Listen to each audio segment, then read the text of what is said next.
see everybody here today, and there is no doubt about it. When I campaigned in this election, prior actually to the council election, running for council, that I was in support of Tralee. As a candidate in the state election, I supported Tralee, and as a local member, I still support Tralee. Nothing has changed. I believe that Tralee is important to this region. Why? Well, first and foremost, I live in this community. I'm a Jerrabomberra resident. I've been here for 6 years. My children have either gone or continue to go to Jerrabomberra Primary School. My oldest goes to school across the border by choice from us, but if the opportunity arose, if there was a high school opportunity in Tralee, we could have considered that.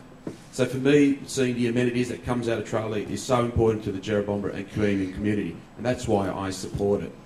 For those that don't know my background, but I was actually the founder and long-term president of the Barilaro Panthers Football Club. We moved out to David Majew Oval because there wasn't enough grounds in Queanbeyan at the time.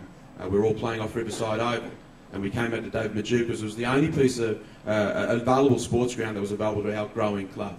A club that grew over 9 years to 1,000 kids, 200-300 parents. You heard the numbers earlier.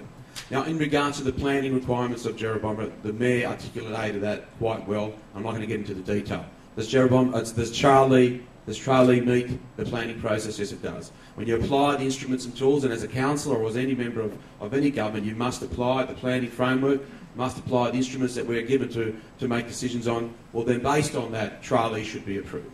So 3 months ago, I was elected as the member for Monero, a local member, and a member of the New South Wales government, Stoner O'Farrell government. And I've pressed on them. From the day that I was elected, I started to write to the Minister Hazzard in regards to meeting with him.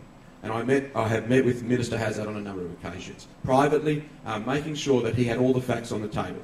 There are a lot of myths around about where Tralee sits in regards to a development, if it was under a flight path, if it was under a flight corridor, and so on and so on. So I made sure that Minister Hazzard understood the facts. And I think we got through on a number of those facts that he wasn't aware of.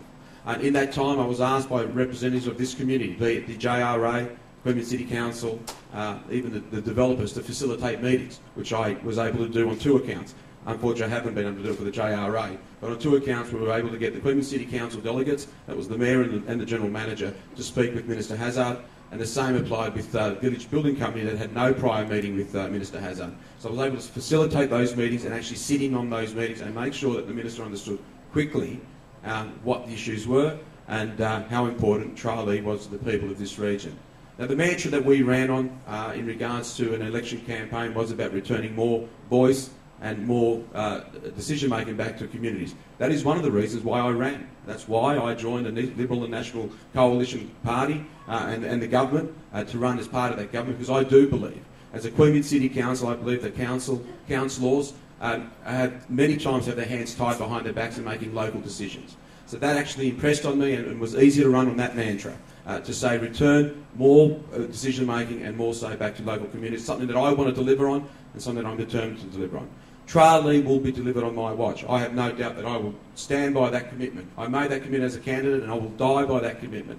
If this government doesn't get the message today, if Minister Hazzard doesn't get this message today, well then he needs to have a rethink about if he should be the Minister for Planning. I have publicly come out and criticised our delay in making a decision.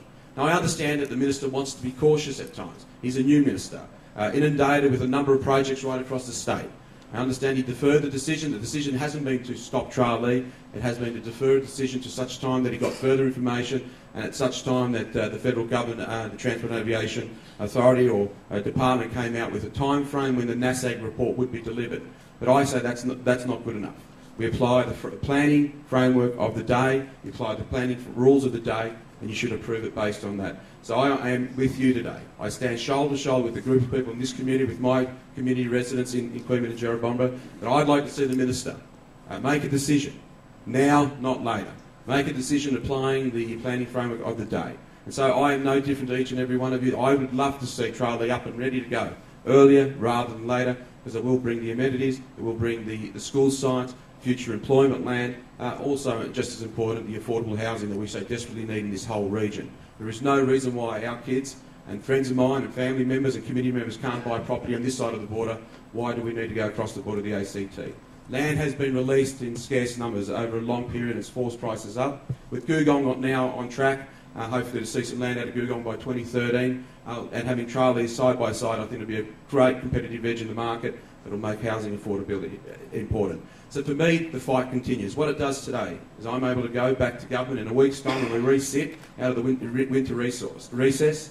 I'll be able to sit down with my National Party colleagues. Those that know what I've done in Parliament over the past 3 months, you'll find me walking the halls of Parliament with a little purple folder under my arm. And that purple folder has a map of Tralee. It has all the key elements in regards to why Tralee should be approved.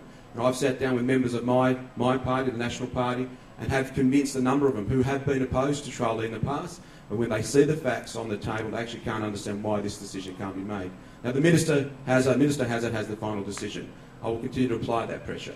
But I will take with me now today's rally numbers, the petition, the media that comes out of this, and really impress back on Minister Hazzard, on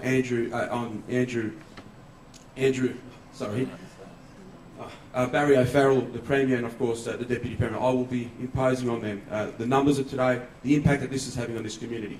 I want to see this community make a decision on Tralee. Tralee has the support of 2/3 of the numbers of Jerrabomber and Queanbeyan. It has unanimous support of Queanbeyan City Council.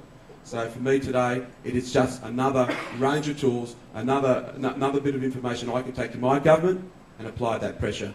And I'm happy to apply that pressure publicly. I'm happy to criticise, which I have done in the media this week.